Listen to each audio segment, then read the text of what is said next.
नमस्कार दोस्तों। संगम तट से शंकराचार्य ने जिस तरह से सिस्टम को ललकारा है उसे खासकर आपको सुनना ही चाहिए। सुनो, शंकराचार्य वो है जिसको बाकी तीन पीठ के शंकराचार्य कहें कि शंकराचार्य है, तो बाकी तीन पीठ में से दो पीठ के शंकराचार्य हमको शंकराचार्य कहते हैं। पिछले माघ मेले में हमको साथ लेकर के स्नान कर चुके हैं। जब स्वयं श्रृंगेरी के शंकराचार्य जी, द्वारका के शंकराचार्य जी हमको कह रहे हैं कि हम शंकराचार्य हैं, हमको साथ में लेकर स्नान कर रहे हैं, तो अब किस प्रमाण की आपको जरूरत है? ये प्रशासन तय करेगा कि हम शंकराचार्य हैं कि नहीं है। उत्तर प्रदेश का मुख्यमंत्री तय करेगा कि भारत का राष्ट्रपति तय करेगा? भारत के राष्ट्रपति को भी अधिकार नहीं है कि वो तय करे कि कौन शंकराचार्य है। शंकराचार्य का निर्णय शंकराचार्य करते हैं और हम निर्णित हैं। पुरी के शंकराचार्य जी ने हमारे बारे में कुछ नहीं कहा है। उन्होंने न तो कहा कि ये नहीं है और उन्होंने न तो कहा कि ये है। वो साइलेंट है। उनका जो एफिडेविट सुप्रीम कोर्ट में आया था, पहले बताया गया कि उन्होंने विरोध किया है। जब हम लोगों ने एफिडेविट की कॉपी निकाली, उसमें उन्होंने लिखा हुआ है कि हमसे कोई समर्थन मांगा नहीं गया, इसलिए हमने दिया नहीं है। उनका इतना ही वक्तव्य है। तो दो शंकराचार्यों का प्रत्यक्ष लिखित व्यवहारिक समर्थन और तीसरे पीठ के शंकराचार्य की मौन स्वीकृति हमारे साथ है। और कौन शंकराचार्य है ज्योतिष पीठ का, बताइए? स्वामी जी, हम हैं ज्योतिष पीठ के शंकराचार्य, निर्विवाद रूप से है। और अगर कोई विवाद उठाता है, इसका मतलब कि वो दूषित भावना वाला है। और अगर जो अपने आप को कहता है कि मैं ज्योतिष पीठ का शंकराचार्य हूँ, वो आकर के बात करे। जी हाँ, शंकराचार्य स्वामी अविमुक्तेश्वरानंद ने जो ये ललकार लगाई है प्रयागराज के संगम तट से, उसके पीछे है क्या? आखिर शंकराचार्य ने इस तरह से ललकारते हुए सिस्टम को क्यों कहा कि हमको फर्जी कहने का हक देश के राष्ट्रपति को नहीं है, प्रधानमंत्री को नहीं है? और उत्तर प्रदेश का मुख्यमंत्री कौन होता है जो हमको बताएगा कि हम असली शंकराचार्य हैं या नकली शंकराचार्य हैं? अब इसकी जो बात बढ़ी है, ये कहां से बढ़ी है? जब शंकराचार्य माघ मेला में स्नान करने जा रहे थे और उनके रास्ते को वहां के शासन प्रशासन के द्वारा रोका गया, झड़प हुई, वहां पर कुछ साधु संतों को मारा पीटा गया, बटुकों की चोटी खींचकर जूते से पुलिस वालों ने पिटाई की, अधिकारियों ने पिटाई की। उसके बाद शंकराचार्य अब अपने शिविर के बाहर लगातार तीसरे दिन वो धरने पर बैठे हुए हैं। और जब उन्होंने प्रेस वार्ता के दौरान सोमवार को प्रयागराज के सभी अधिकारियों का उन्होंने जब फोटो लहराया, उसमें प्रयागराज की कमिश्नर, डीएम, वहां के पुलिस कप्तान, वहां के एसएसपी, कमिश्नरेट के कमिश्नर, जब उन्होंने तस्वीर लहराई तो उसके बाद सत्ता जो है सकते में आई। आनंद फानन में शंकराचार्य के पुराने जो विवाद रहे हैं उनको निकाला गया। और सोमवार की अर्धरात्रि यानी रात्रि के 12:30 बजे शंकराचार्य के शिविर पर पुलिस दल के साथ एक कानूनगो को भेजा गया और उसके हाथ में एक लिस्ट थी, यानी नोटिस, और उस नोटिस को वहां पर तामील कराने के लिए कहा गया। शंकराचार्य के शिविर के पास जब कानूनगो पहुंचा तो वहां पर शंकराचार्य के लोगों ने पूछा कि इस वक्त कितना समय हो रहा है। उसने खुद बताया कि रात्रि के 12:30 बज रहे हैं। वहां लोगों ने कहा कि इतनी रात्रि में कौन सा नोटिस कोई यहां पर लेगा, कौन इस पर साइन करेगा? लेकिन उस नोटिस का जो प्रारूप था, वो नोटिस क्या है? नोटिस में मेला प्रशासन ने कहा कि शंकराचार्य को 24 घंटे के अंदर यह बताना होगा कि वो असली शंकराचार्य हैं या नहीं, और वो क्यों और किस तरह से अपने शिविर के बाहर और अपने नाम के आगे वो शंकराचार्य लगा रहे हैं। ये इसलिए किया जा रहा है कि अब शंकराचार्य को घेरा जाए, बदनाम किया जाए और उनके ऊपर किसी तरह की कार्रवाई की जाए। हवाला दिया गया सुप्रीम कोर्ट के 2022 के उस आदेश का, जिसमें यह कहा गया था पट्टाभिषेक को लेकर के शंकराचार्य को। यह मामला दिसंबर महीने का है 2022, जब सुप्रीम कोर्ट की तरफ से कहा गया कि पट्टाभिषेक नहीं होना चाहिए या पट्टाभिषेक रोक देना चाहिए। लेकिन यह संज्ञान रहे और हम ये दिखा भी रहे हैं, ये नोटिस भी है और जो शंकराचार्य के तरफ से जो पोस्टर जारी हुआ है वो भी है। लेकिन ये दिसंबर 2022 से पहले नवंबर 2022 में ही शंकराचार्य स्वामी अविमुक्तेश्वरानंद का पट्टाभिषेक हो चुका था। उनको शंकराचार्य नियुक्त किया जा चुका था। द्वारका पीठ के शंकराचार्य के साथ ही ज्योतिष पीठ के शंकराचार्य, इन दोनों लोगों की पूरी विधिवत रूप से पट्टाभिषेक किया गया और कानूनी रूप से भी उसको मान्यता दी गई।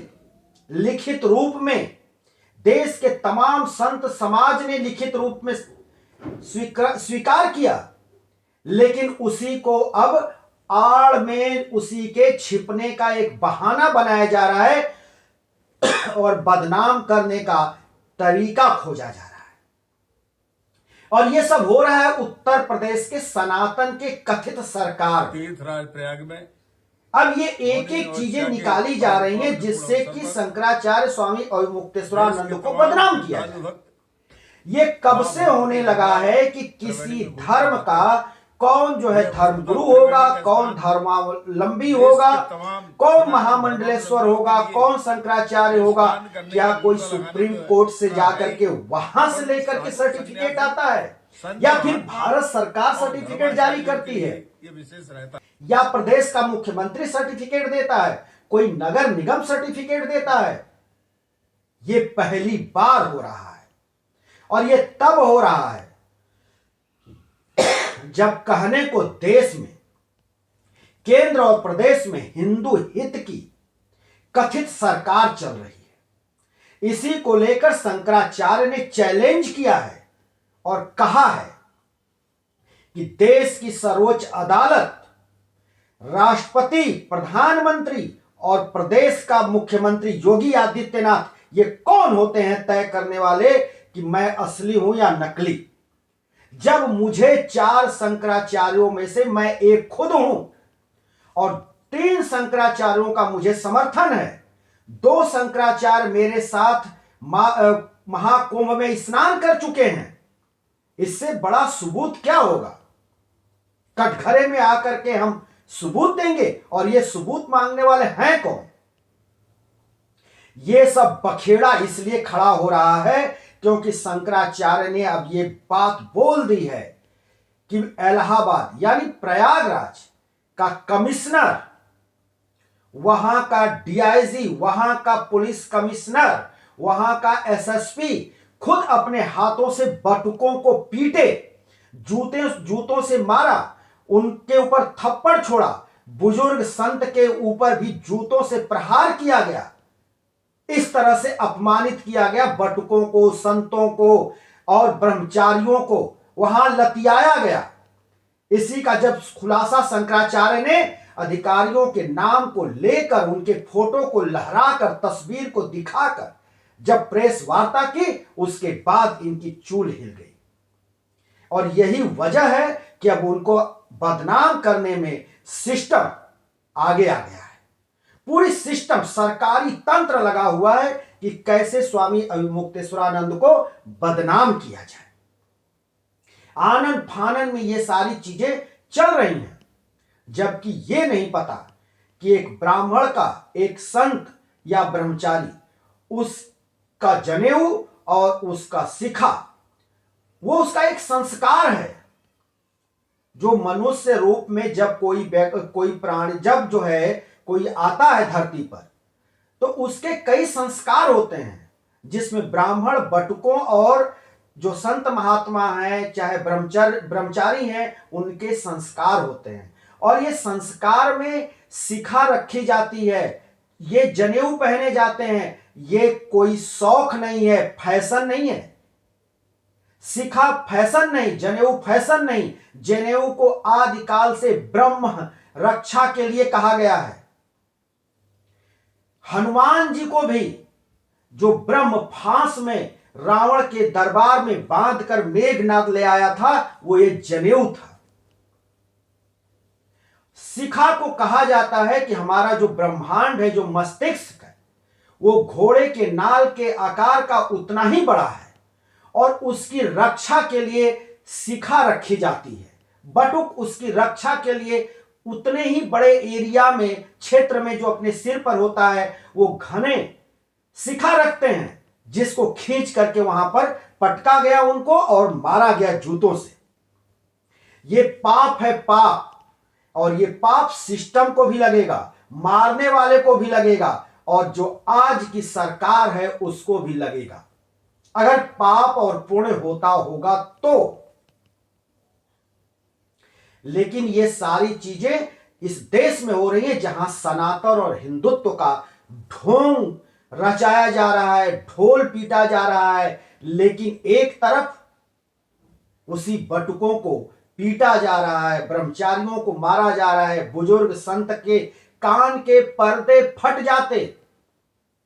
लहूलुहान वो संत वहां गिर गया जो अभी भी हॉस्पिटल में प्रयागराज के है। 15 लोगों को गंभीर चोटें आई। हैरानी की बात तब और बढ़ जाती है कि इसी देश में कुछ कथित संत हैं, कुछ कथित महाराज और कुछ जो है कथावाचक, जो आजकल सनातन की चादर ओढ़ लिए हैं और समय समय पर जब वो खतरे में पड़ते हैं और उनके आका जब खतरे में पड़ते हैं तो वो जो है बाहर निकलते हैं और आवाज उठाते हैं। कब आवाज उठाते हैं? भारत और पाकिस्तान के मैच पर आवाज उठाएंगे। बांग्लादेश का एक प्लेयर अगर आईपीएल में खेलेगा तो उससे जो है भारत का हिंदुत्व खतरे में आ जाएगा, वहां आवाज उठाएंगे। महिलाओं को लेकर अभद्र बयान देंगे, प्रवचन करेंगे, पर्ची निकालेंगे, और तो और हर बात पर ये अपना बयान देते हैं, चाहे वो राम भद्राचार्य हो, चाहे देवकी नंदन ठाकुर हो, और चाहे वो बागेश्वर वाले बाबा हो, चाहे वो अनिरुद्धाचार्य हो। ये सब के सब सत्ता के ये संत हैं और सत्ता के ये कथावाचक हैं। इनको आज इससे कोई मतलब नहीं कि इन बटुकों के शिखा को खींच खींच कर जब मारा जा रहा था, घसीट घसीट कर मारा गया, लेकिन इनके मुंह में दही जमी हुई है, ये नहीं बोल सकते। इनके जो आका हैं, जो इनके ऊपर बैठे हुए हैं, वो नाराज हो जाएंगे, तो फिर इनका कथा कैसे होगा? इनके बड़े बड़े भव्य पंडाल कैसे लगेंगे? इनके यहां लग्जरी गाड़ियां दान में आएंगी कैसे? और कोई इनसे काम कैसे लेगा? क्योंकि सत्ता के ये हैं और सत्ता के नजदीक हैं, तो इनके मुंह से आवाज नहीं निकलेगी। अब न सनातन खतरे में है, न हिंदुत्व खतरे में है, न संत समाज खतरे में है, कुछ नहीं खतरे में है। सब चंगा है, सब अच्छा है, कहीं कुछ नहीं है। क्यों? क्योंकि शंकराचार्य जाने, अगर उनके लोग मारे गए हैं तो मारे गए हैं। हम तो सत्ता सुख भोगेंगे, सत्ता के साथ रहेंगे। मुसलमानों को गाली देना होगा तो ये सब के सब माद से बाहर आ जाएंगे। लेकिन अब जब हिंदुत्व के ऊपर बोलना है, जब एक ब्राह्मण बच्चों के ऊपर बोलना है, बटुकों के ऊपर बोलना है, शिखा और जनेऊ के ऊपर बोलना है, तो सबों को सांप सूंघ गया है और सब के सब अपने अपने माद में छुप कर बैठ गए हैं। बोलने की हिम्मत नहीं है, बोलने के लिए इनके पास न कोई शब्द है, न कोई कथा है, और न इनको जो है वो कोई लाइन, इनको न पुराण की, न वेद की, न कथा की, ऐसी कोई लाइन इनको नहीं याद आ रही है जहां ब्राह्मण बच्चों के शिखा और जनेऊ की बात की गई हो, संतों की बात की गई हो, ब्रह्मचारियों की बात की गई हो, शंकराचार्य की बात की गई हो। वो कहीं लाइन नहीं है। ये सब भूल गए हैं, या ये सब पढ़े ही नहीं है, वहां इनको पढ़ने की जरूरत नहीं है, या जानकारी है तो सत्ता के डर से ये चुप है। ये सब कुछ तमाशा चल रहा है।